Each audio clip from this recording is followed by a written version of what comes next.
ہم کلام ہونے کا شرف حاصل ہوا اس دنیا میں رہتے ہوئے۔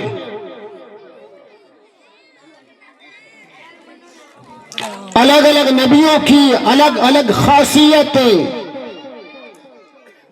انہی نبیوں میں حضرت موسیٰ علیہ السلام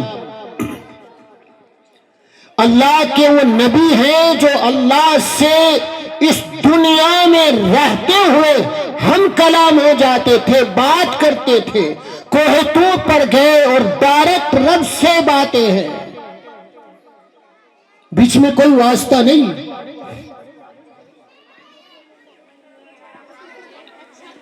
قرآن کریم 16ویں پارے میں اللہ پاک ارشاد فرماتا ہے وَمَا تِلْكَ بِيَمِينِكَ يَا مُوسَىٰ قَالَ هِيَ عَصَايَ۔ موسیٰ علیہ السلام سے اللہ پوچھتا ہے ہاتھ میں کیا ہے تمہارے؟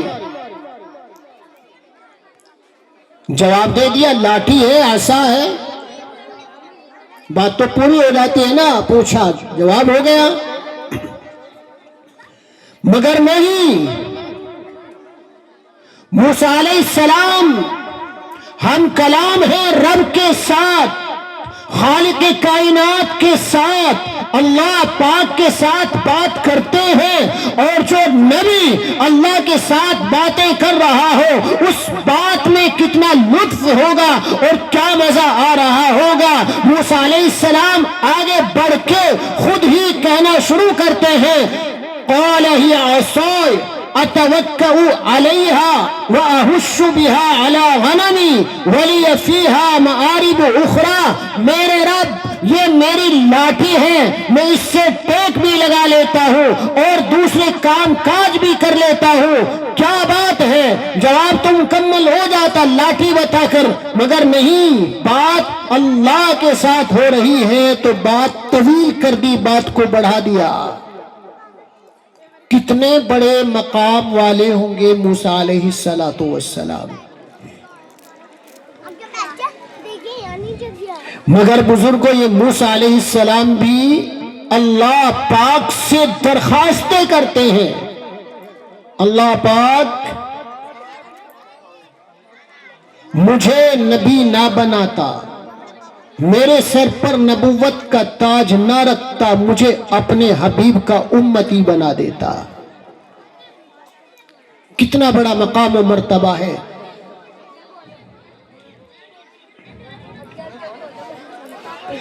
اس امت میں اللہ نے ہمیں پیدا کیا تو ہمارا بھی فرض بنتا ہے ہم اللہ کے محبوب سے سچی محبت کریں، آپ کے طریقوں سے پیار کریں، آپ کی تعلیمات کو زندہ کریں۔ آج ہم نے اللہ کے نبی کے طریقوں کو چھوڑا تو دنیا کے اندر بھی ذلت ہمارا مقدر بنتی نظر آ رہی ہے۔ ایک موقع پر اللہ کے حبیب سرکار دو جہاں صلی اللہ علیہ وسلم نے اپنے صحابہ کے سامنے 3 باتیں ارشاد فرمائی اور فرمایا میرے صحابہ آج میں حیات ہوں، زندہ ہوں، صحابہ کا مجمع ہے، مسجد نبوی کا ماحول پاکیزہ ماحول، بارونق ماحول، کہنے والے کون؟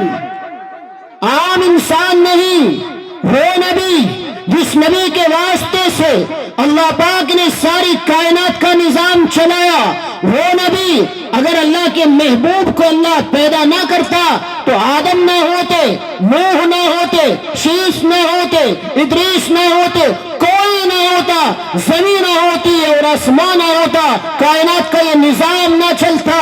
وہ نبی محبوب کبریا ہو کر صحابہ کے سامنے کہہ رہے ہیں میرے صحابہ آج میں زندہ ہوں، میں نے کبھی کسی کو مار دیا ہو، آج وہ کھڑا ہو جائے اور مجھ سے اپنا بدلہ مانگ لے۔ دوسری بات ارشاد فرمائی میرے صحابہ میں نے کبھی کسی کو ایسی باتیں کہی ہو کہ جس سے دل دکھ گیا ہو،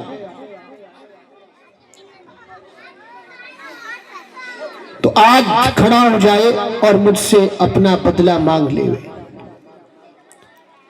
تیسری بات ارشاد فرمائی، میرے صحابہ، آج میں تمہارے سامنے ہوں، میں نے کبھی کسی کا کوئی مال غصب کر لیا، ہڑپ کر لیا، دبا لیا، جو آج ہمارا سماج دوسروں کا مال چھینتے ہوئے، ایک ایک بالشت زمین کو ہڑپ کرتے ہوئے اللہ کا ذرہ برابر خوف نہیں کرتا۔ بیگھے کی بیگھے اور پورے چک دبا لیے جاتے ہیں، زمینوں پر ناجائز قبضے ہیں، زبان ہماری کنٹرول سے باہر ہے۔ اللہ کے نبی اتنے بڑے مقام و مرتبے والے، آپ فرماتے ہیں اگر میں نے کبھی مارا ہو تو آج کھڑا ہو جائے۔ محفل، ساری مجلس، صحابہ کرام، مسجد نبوی کھچا کھچ صحابہ کرام سے بھری ہے، اور اللہ کے نبی کہیں کھڑا ہو جائے، بدلہ مانگ لے۔ کیا بات ہے! اللہ کے نبی امت کو تعلیم دینا چاہتے ہیں، لوگوں تم زندگی گزار کے آؤ گے اور تمہیں پتا ہے زندگی ہمیشہ کی جگہ نہیں ہے، یہاں ہر کوئی فنا ہونے کے لیے آیا ہے۔ رب ذوالجلال کی ذات صرف باقی رہنے والی ہے، یہاں ہمیشہ کے لیے کوئی نہیں آیا۔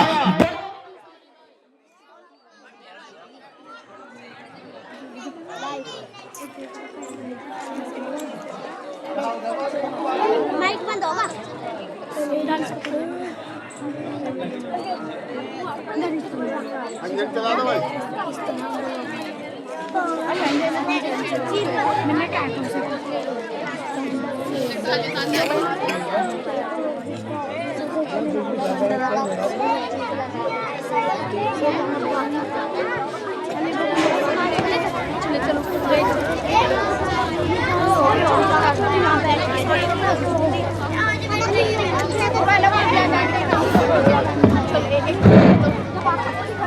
الحمدللہ۔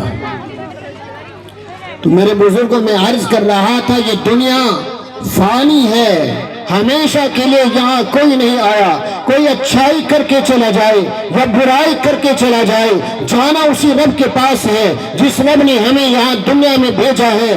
اچھا کرو گے تو اچھا صلہ ملے گا، برائی کرو گے اللہ پاک اسے بھی دیکھ رہا ہے۔ وَإِن كَانَ مِثْقَالَ حَبَّةٍ مِّنْ خَرْدَلٍ أَتَيْنَا بِهَا وَكَفَىٰ بِنَا حَاسِبِينَ۔